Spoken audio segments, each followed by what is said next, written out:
সেদিন ছিল আমাদের অ্যানিভার্সারি, তাই আমি, মা আর ডেজি সন্ধেবেলা চলে এসেছিলাম করুণাময়ী কালী মন্দিরে। এবার তোমরা নিশ্চয়ই ভাবছো যে আমার বর কোথায় অ্যানিভার্সারির দিনে। বেশ কয়েকদিন আগে আমি অভিষেককে জিজ্ঞাসা করেছিলাম যে 10th মার্চ কি কোথায় যাব আমরা। ও বলল উত্তরে 10th মার্চ কী আছে, যে অ্যানিভার্সারির ডেটই ভুলে গেছে। তার থেকে তো বেশি কিছু এক্সপেক্ট করা আমার মনে হয় না ঠিক হবে। তাই আমরা তিনজনই চলে এলাম মুডটা আমার ঠিক করার জন্য করুণাময়ী কালী মন্দিরে। আর যে কোনো মন্দিরে গেলে পুজো আর্চা করলে মন অটোমেটিক্যালি ভালো হয়ে যায়।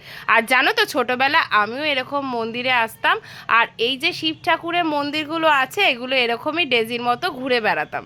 আমাদের পুজো দেওয়া কমপ্লিট হয়ে গেছে, তাই একটু মন্দিরে ঘোরাঘুরি করে আমরা চলে গেলাম মন্দিরের অপোজিটে একটা কেকের দোকানে।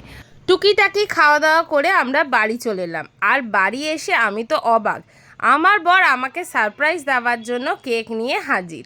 ডেজিও খুব খুশি। ডেজি তো যে কোনো অকেশনেই কেক কাটার জন্য সবচেয়ে বেশি হ্যাপি থাকে। আর এখানে পোগো বসে ওয়েট করছে কখন আমরা কেক কাটবো।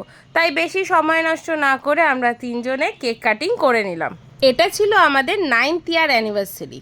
দেখতে দেখতে দুজনে একসাথে 8টা বছর কাটিয়ে ফেললাম। ডিনারের মেনুতে ছিল সেদিনকে চিকেন বিরিয়ানি আর চিকেন কষা। চিকেন বিরিয়ানিটা রান্না করেছিল আমার বর প্রেশার কুকারে, আর মা করেছিল চিকেন কষা।